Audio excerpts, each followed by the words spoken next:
Track 13. Welcome to my life. Jet didn't move at first, but he felt it immediately as he tried to read the room in front of him. It just felt final, like a door closing. He looked toward the center of the room. His father was just sitting there, elbows on the table, eyes fixed on him, face set in its morning shape. Jet's fingers started twirling the strings on his sweatshirt. Before Jet knew it, he was already sitting down. His body moved before his mind as he sensed something hovering behind him now, like chills on his back. The light of melody held orange. It filled the corners of the unit without touching either of them. Maddox reached for his cup, took one slow drink, and set it back down in the exact same ring it had left, his eyes never leaving his son, waiting. Then Jet made the first move, as always. Q1 flew by, huh, Dad? Yeah, he responded evenly. How have you been? Jet asked, hopeful. So, if you're gonna win this thing, we have work to do, he said. His tone was a mystery. It was worse than that. It fluctuated, like he'd simply been trying to wake up an old command inside of him. Jet looked at the plate in front of him. Steam still rose from the rations on table. He couldn't make himself lift the fork. He kept waiting for the rest of the unit to stir, for a sound, any sound. Where is everyone? Jet asked finally. Your mother left, Maddox said. He didn't look away. His voice was even, practiced, each word measured with a count. A tightness thickened within Jet. His eyes moved to the kitchen where his mom usually stood. He knew it would come eventually. He just tried to accept it. He told himself it was for the best, then moved on. And Joel? He asked. Maddox sighed through his nose. Jet frowned. What? Maddox adjusted the cuff of his sleeve. Jet blinked. Joel, he continued, is staying at the house and overseeing some of his new duties. Jet kept looking around the room. What? Maddox's eyes never left him. The calm didn't break. It shifted. Something about new upgrades they got him working on. Jet wasn't paying attention. Maddox glanced at the orange light on his wall. Jet's throat tightened. He looked at his father and saw the posture of the old man. A stillness before an order, like the calm before a storm. I haven't seen him all quarter, and he's too good to come back now.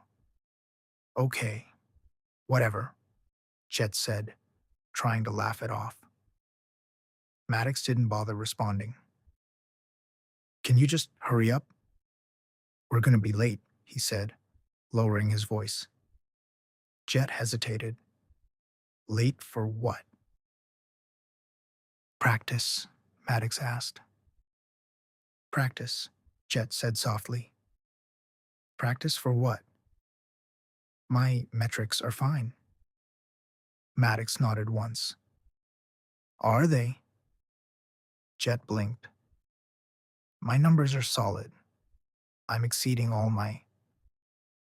By how much? Uh, Frey pulse average is green. Momentum index too. My recovery window is at the top of... So why am I hearing from Bianca's recruiter that a green light is still sitting on top of the Flyers leaderboard?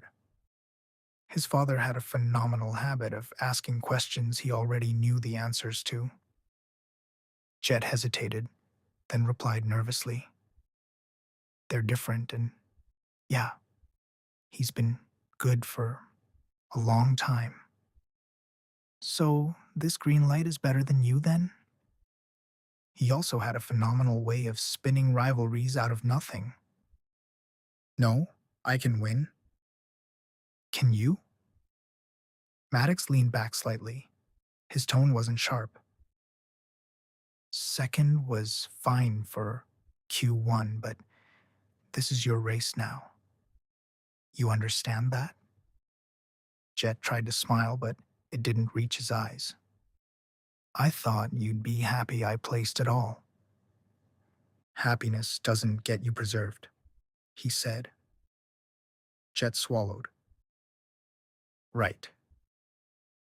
You've got a chance to do what I couldn't, his father continued, voice quiet but firm. You can't waste the opportunity the curator has given you. Not when your name's already on the board. You hear me? Yes, I do. Maddox's gaze held steady. Jet couldn't look at it. Maddox's tone didn't change. We gotta go. The words settled heavily. Jet's head nodded, but he was out of sync. Don't we have to wait for Joel? Jet asked, still unsure what was going on. What is wrong with you? Maddox asked. Don't you listen?